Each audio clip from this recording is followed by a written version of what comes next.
From Fox 8 Sports, this is the Overtime Podcast. From the Fox 8 studios in New Orleans, this is the Fox 8 Overtime Podcast. I'm your host, Sean Fazende, riding shotgun as he does each and every podcast. This is Andre Johnson Jr. Do not forget the Jr. Very important to remember the JR at the end of the name. Before we get into today's content, be sure to like, to share, to rate, to review.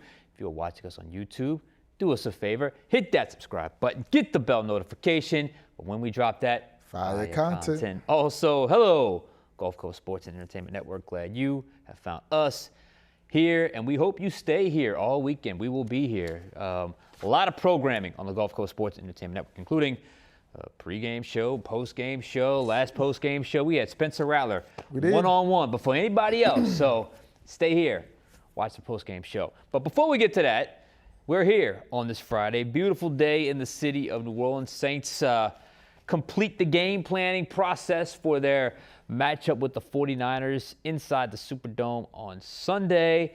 Very interesting matchup now. Didn't look that way a couple of months ago or even a couple of weeks ago with some personnel losses for the San Francisco 49ers. And we're going to get into that today. But first things first, how you feeling on this Friday? I'm feeling good because we're back into that football mode. I'm going to a high school football game tonight as part of our Football Friday show.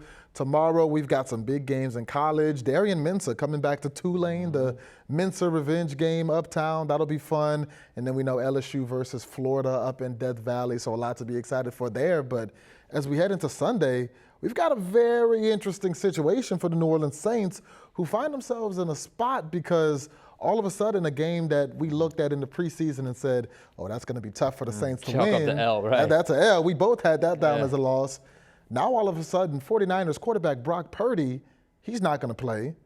Tight end, George Kittle, one of the best tight ends in the world, he's not going to play.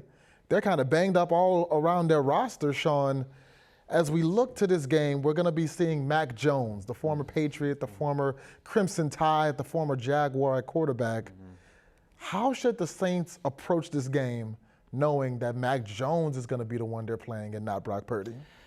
Yeah, I know if you're out there listening and you hear 49ers do not have their starting quarterback, Brock Purdy, and now they're turning to Mac Jones, the majority of you out there would probably like, well, that's good. That's really good for the Saints. And I will just, at the baseline level, agree. It is better to face Brock Purdy, or better to face Mac Jones than Brock Purdy. And you're the Saints, you are catching a break. Mac Jones has entered the backup phase of his career after a couple years from a first-round pick as a starter. His career has leveled off after a decent start. So he's a backup now. And now the backup is going to play and not the starting quarterback is going to play. So, of course, that would make a team feel as if the matchup is more favorable to them going into this game.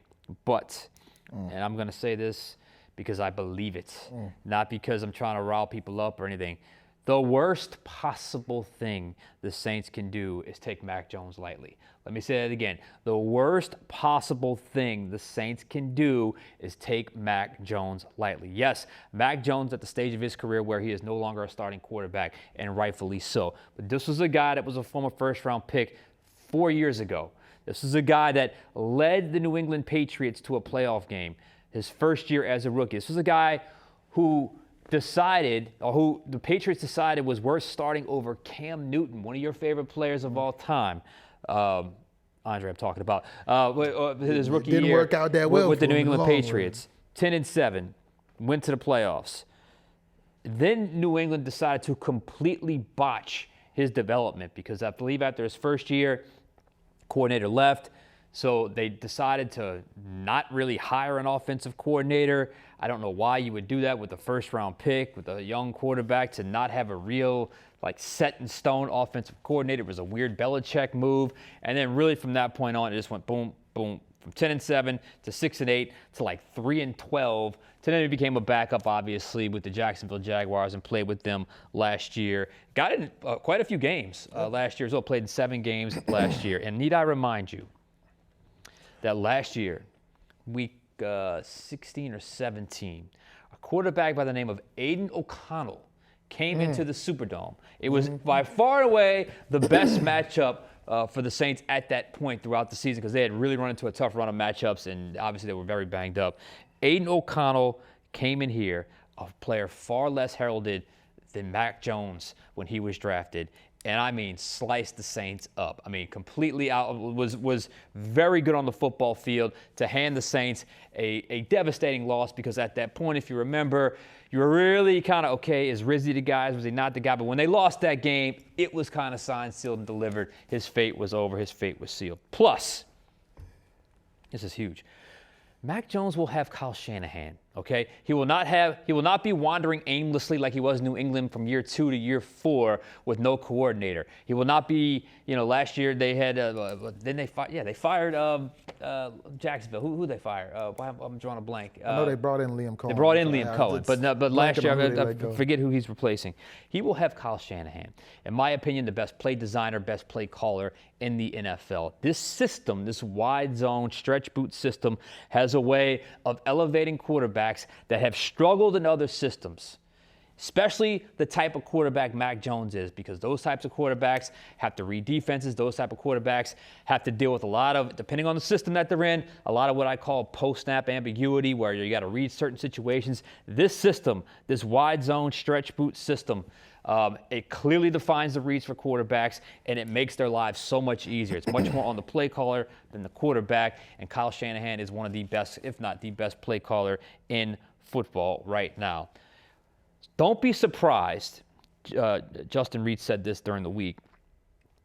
Don't be surprised if Mac Jones is able to give you, or give the 49ers, a poor man's Jimmy Garoppolo type of performance. Maybe not great, but not terrible. It certainly make enough decisions or enough quality plays in the game to score enough points to win, or help his team score enough points to help the 49ers win that game. And that could be enough to win because of the other point I'm going to make.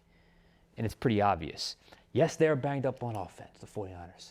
They are not banged up on defense. Nope. They still have Bosa. They still have Werner. They still have a very active secondary. I love the way Robert Saleh is calling the game for the 49ers. You go back and watch that Seahawks game. He called the magnificent game. And he may not have to do a whole lot and score a whole lot of points to run out of there and sneak out of the Superdome with the victory. Because, look, the Saints' offense last week, I thought they left a little bit more to be desired. They scored 13 points. So that can't be the norm for them. So this is an offense that's still finding its way, going up against one of the best defenses, going up against an offense, the Saints team is going up against an offense that they're not at full strength, but they may have just enough firepower to do just enough to get past an offense that is still finding its way in the Saints. So all I'm saying is this: don't sleep on Mac Jones. Don't sleep on the 49ers because they have Mac Jones instead of Brock Purdy. No one in their right mind would say he's better than Brock Purdy. We all understand that. But I do think in a 1 week or 2 week window, and all we care about here is the 1 week because they're playing here on Sunday, he can make enough plays or be effective enough to operate that offense and do enough things to help the 49ers win. There's a reason why the 49ers are still favored in this game. Yeah, I'm so glad you mentioned that Raiders game last year, because that's what I thought of when you think of a team coming in injured, and the Saints are kind of like, well, not the Saints, but the kind of opinion around the game is, the Saints might have this one, they're banged up. Last year, and I always talk about the excuses that people make for Spencer Rattler and for this team last year. Last year, the Raiders were just as injured as the Saints were last year. Yeah. The Raiders came in with Amir Abdullah as their number one running back, ran for 115 yards. Aiden O'Connell, their backup quarterback at the helm, played well enough to win. Banged up all across the defense. Rattler and the Saints scored 10 points in that game. They lost. Rattler threw 2 interceptions. So by no means can you sleep on the 49ers just because their starting quarterback is injured. But I will say this about Mac Jones. His mama named him Michael McCorkle. That's not what I was going to say. But I'm going to say this about Michael McCorkle. Last year in Jacksonville, just under 1,700 yards in 7 games, 8 touchdowns, 8 interceptions, a 2-5 record. His last season in New England, just over 2,100 passing yards, 10 touchdowns, 12 interceptions, a 2-9 record. San Francisco over the last 2 seasons in games that Brock Purdy has not started are 0-3. For the Saints, and I understand they do still have Christian McCaffrey. The Panthers had Christian McCaffrey for a whole lot of years, and they lost a whole lot of games. CMC can't do it all for you. George Kittle is also out. That's their best pass catcher. So for the Saints, this went from a game that nobody thought they were going to win to now, in my opinion, the most winnable game on the schedule. No, I don't want to contradict myself. Obviously, you still can't sleep on the 49ers. They're an NFL team. They've got players, especially on the defensive end. But this is about as easy, quote unquote, as it'll get with Mac Jones coming in. We know what his record is in the last, 14 games, or what is this? 14. He's 4-14 in his last 18 starts. Is Mac Jones. This is as quote unquote easy as it gets because you also have this game in the Superdome. If there's any time for Kellen Moore to get his first win as a head coach, if there's any time for Spencer Rattler to get his first win as a quarterback in the NFL, it would be against the San Francisco 49ers because the Saints had a blessing, a gift dropped right in their lap. Now that defense is tough. You mentioned Nick Bosa, you mentioned the secondary, you mentioned Fred Warner. Last week, this defense did hold Seattle to 230 total yards. That Seattle offense is pretty good. 38 minutes time of possession to 22 was San Fran to Seattle. That's going to be difficult for the Saints to overcome because that's kind of the game that the Saints want to play. Running the ball, keeping the ball out your opponent's hands, keeping your offense on the field, controlling the amount of times your quarterback throws the ball, the same things that we talked about going into that Cardinals game. So for the Saints, I'm looking at them and I'm saying, if anybody has the excuse this week, it's the other team. It's San Fran. It's the team going on the road without their best pass catcher, going on the road without their starting quarterback. The Saints defense did a pretty good job against the Cardinals. They held that offense to 20 points. I don't think the Niners will score much more than 20 points. So now I look at the offense. I look at Spencer Rattler. What are you going to do? Go out, take your first win. This is a very winnable, as winnable of a game as you're going to get maybe all season. Go out and win it. That's interesting you put it that way because it got more winnable. I don't know that I would characterize it as the most winnable game on the schedule from here on out. Just It's based tough off what's ahead. The only game that I would look at and say that might be easier than this one is the Giants game because the Jets looked pretty good with Justin Fields at the helm.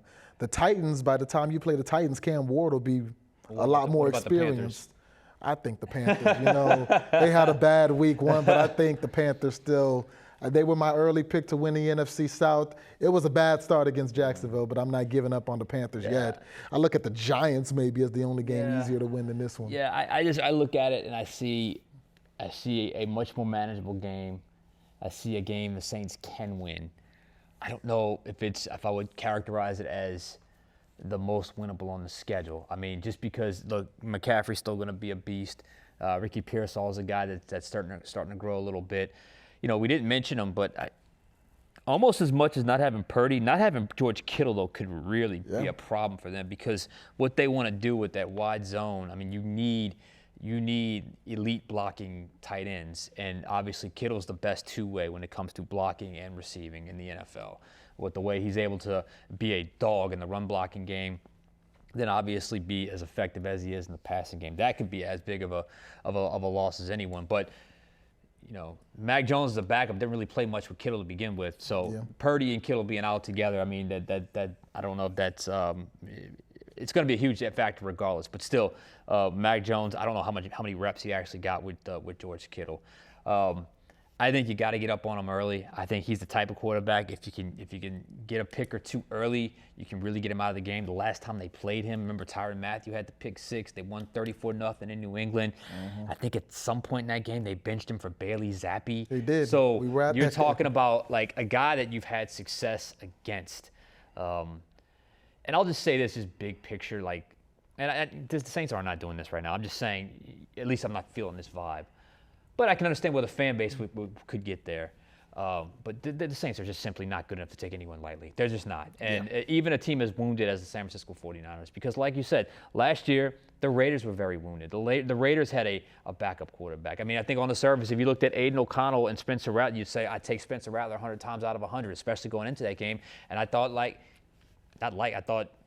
no doubt about it, I thought Aiden O'Connell played better in that game than Spencer Rattler, even though Rattler had a good start. Didn't finish as well. So all those factors lead me to say this, it's still going to be an NFL game. That defense is still legit. I'm still not sure the Saints the Saints are not where they want to be offensively right now. So how much growth can they take against a unit that's going to be very good and very hungry because they understand they have to be with their starting quarterback and starting, all-world tight end out. And then, look, every coach has a plan for Christian McCaffrey. Every coach has a plan for Christian McCaffrey. Not many of them work. Not many of them work, but he's still going to get his touches. He's still going to get 31 touches or 28 touches or 34 touches. If he's healthy, he's not just playing, he's getting the bulk of the touches. So even if you, quote-unquote, have a plan and are able to contain him, he can still, with that many opportunities, he can still do damage. And when I see him getting 9 catches in a game, I want to just yell at Kellen Moore, hey, you got a guy similar to Christian McCaffrey. Let's get him more than 2 touches in a game or 2 receptions in a game because, honestly, Alvin Kamara can have the same type of impact that Christian McCaffrey has, especially in the passing game. So hopefully that's something that they can turn to this week. Yeah, because just like I'm looking at the 49ers and saying, hey, Saints, this is your most winnable game at the schedule, I promise you the 49ers are thinking, man, I'm glad we played the Saints this Exactly. week. They're saying the same thing. Like, I'm glad if there's any I can team. manage against this opponent. Exactly. If there's any team I got to go in with Mac Jones leading the helm, it's against the Saints and a quarterback that's never won in the NFL. And you mentioned, Aiden O'Connell versus Spencer Rattler. At that point, you probably take Spencer Rattler. Mac Jones versus Spencer Rattler. Rat Pack's going to be very upset about this. Give me Mac Jones. Give me the guy who's won a game in the NFL under any circumstance. I mean, look, we've seen Mac Jones at least leave an NFL field with a victory. We have not seen that from Spencer Rattler. So, yeah, you can't sleep on Mac Jones, but when you look at the collective of this game, with it being Mac Jones, with Kittle being out, with it being at home, with the Saints coming off a game in week 1 where, honestly, they played a little better than a lot of people expected them to, with them coming off a game where even though we talked about it, you gave them, I believe, a C+, I gave him a C. Spencer Rattler played his best game as a pro. I thought it was his most complete game. His best game as a pro, even though it only resulted in 13 points. It was his best game as a pro. With all of that in play, I think the Saints have to go out and win this game. I don't want to say it's their game to lose because they technically are still the underdogs. The 49ers are a more well-rounded team than the Saints, but I think this is a game, if you're the Saints, you got to go out and take. Look, they were handed an unprecedented opportunity. They got to take advantage Christmas of it. in September. They were handed they were handed the opportunities that they handed everyone else last year with all their injuries. So they're getting one back. Take advantage. Last year, just every team seemed to take advantage of your quarterback being out. So this year, take advantage of some other quarterbacks being out. And obviously, you don't know how many of those you're going to get, but clearly you're going to get an opportunity Sunday without Brock Purdy. Instead, it's going to be Mac Jones. A player that I'm saying don't sleep on, but don't get it twisted. A player that is still very beatable. A player that is still very beatable with his play. A lot of people have beaten him. That's where I'm at with the Brock Purdy, Mac Jones, George Kittle situation. We don't have the 49ers full list out because I really want to check on Jawan Jennings. So by the time you watch this, he returned to practice today. Okay, so Jawan Jennings, we may have official update on him at some point. So. Injuries, though. The final injury report is out for the Saints. It looks good, promising in some ways, but in some ways it looks exactly the same. You want to read it off, the injury report? Yeah, the big names being the players that will not play on Sunday. Obviously, Julian Blackmon dealing with the shoulder injury. Trevor Penning is going to miss another game. And Chase Young going to miss another game. Meanwhile, Taliesin Fuaga, who we saw come out in the middle of that Cardinals game, he's going to be questionable going into Sunday. Yeah, that's the one to watch because I bet he plays. Yeah. It's going to be one of those maintenance things all game. He was clearly not himself in week 1. He had to exit the game, which could have had an impact on the run game in the second half of that game. So I think that's the one to watch. And, he told Matt Paras and NOLA.com that it's probably something he's going to have to deal with from a maintenance standpoint for most of his career. Just the idea of having a plan, how to deal with his knee. Hopefully that's not a sign of a short career to come. Hopefully that's just a situation where if you deal with it, you know how to deal with it, and you're able to be productive. Because make no mistake, they need him. And I think the drop-off was pretty obvious when you go from him to the backup there. So they need their first-round pick available because they're not going to have the other first-round pick available for the second week in a row. So this would be, 5 full weeks? Yeah. On Sunday? Because you had the whole preseason. Okay, that's fine. Yeah. So, so that Chargers game. So, you do, so 5. Is it 6? I think it's 5 because he technically got hurt the first week of the preseason. 3 weeks from there, 2 weeks in the regular season. Yeah, so it was the Sunday, the Chargers game. hopefully this is it with Trevor Penning. Hopefully this is the last game, because anything beyond that, you would have obviously at least considered IR. The Saints have not done that. Hopefully there is no setback. I understand the precaution of do not come back too soon with a toe injury for a lineman. It can be devastating for a lineman. As big as these guys are, you'd be surprised how much the toe can be such a crucial part of what they have to do. And if that is not where it needs to be, how much that can impact a lineman's game. So once again, they have to do without Trevor Penning. But I thought Dylan Radins played pretty well. Outside of the penalty, I think there was 1 or 2 pressures he allowed. But outside of that, I thought the protection held up. Radins was a part of that. And I thought that was a big reason why I thought Spencer Rattler had at least a decent level of success last week. Chase Young, you called it. They didn't miss a beat with Cam Jordan. I mean, from the game's first snap, it felt like Cam Jordan was on it. He was a man on a mission. He's going to be in the rotation. So probably taking a little extra precautions with Chase Young as well. Yeah, last week we were talking about these same injuries, Trevor Penning, Chase Young, and I said I'm more worried about the offensive line because I rattled off Cam Jordan's numbers from those last 8 games when Darren Rizzi and the new defensive line coach took over. Cam Jordan was effective down the stretch for the Saints, and he was effective week 1 for the Saints. You could argue he was their best defensive player in week 1 against the Cardinals. You can, him and DeMario. Exactly. You'll see, the ageless by the wonders. way, just shameless plug here. You'll see on Tailgate Sunday, I did a film study honoring the 2 OGs on the defense, Cam Jordan and DeMario Davis. It came through on one play. You'll love it. It was a fantastic play by both the guys. They turned back the clock last Sunday. Hopefully they can do the same this week. But the 49ers offensive line is a good offensive line as well. It is. The Niners that's that complete team we're talking about. So, but again, Cam Jordan, Chase Young. Yes, Chase Young is a better player right now than Cam Jordan, but I don't think you'll see a lot of drop-off there. I was more worried about the offensive line last week, and outside of the penalties, which, again, you got to be more disciplined, but when it comes to the actual protection, I don't think they did a bad job. I mean, Spencer Rattler got sacked once. He wasn't out there constantly running for his life. Overall, even with and without Fuaga, I think they did a pretty good job protecting Spencer Rattler.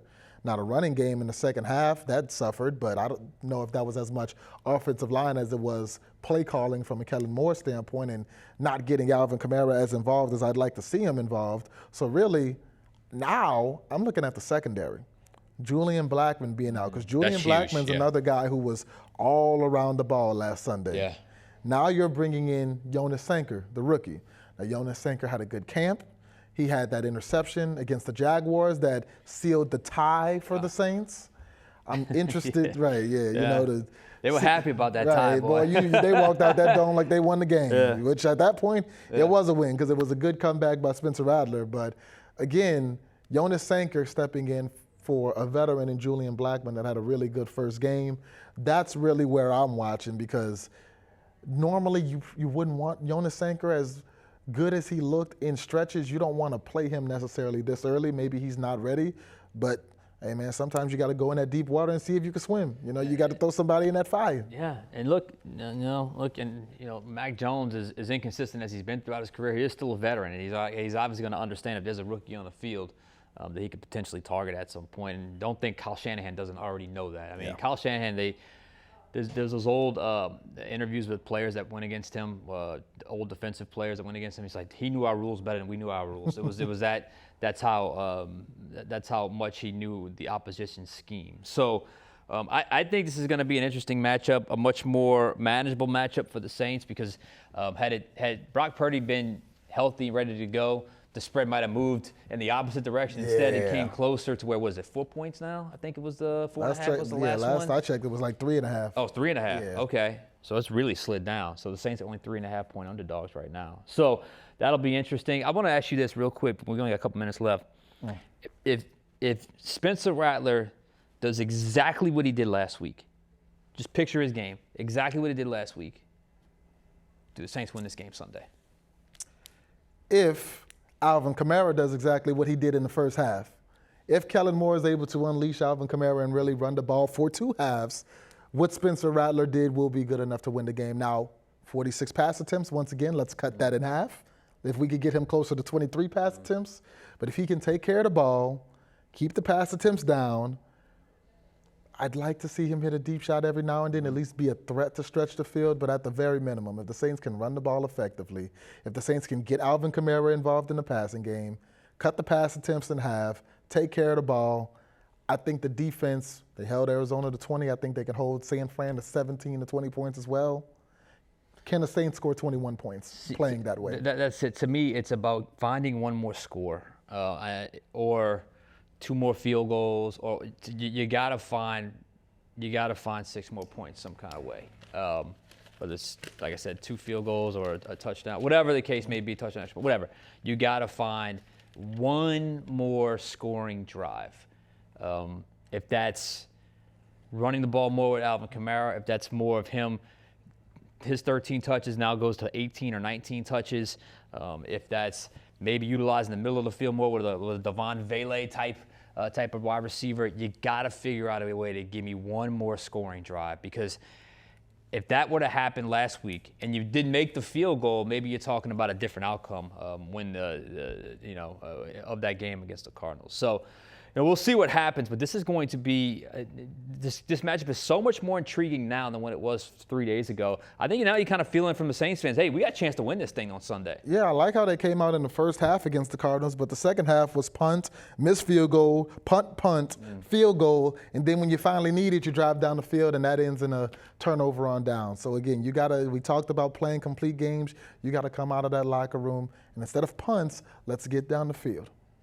I'll say this. I mentioned this Monday. There's a good vibe around the team right now. I mean, I think they understand where they are. I think now that you kind of understand where the organization is, now it's time to find a way to not just be competitive, but maybe steal a game or 2 on the way throughout this 2025 season. Losing to a team without their starting quarterback and their best pass catcher, that'll leave a sour taste in your mouth if you exit week 2 with a loss at home. We'll see what happens. All right, we got to get out of here. That's Andre Johnson Jr. I'm Sean Fazende. We'll catch you guys next time on Overtime.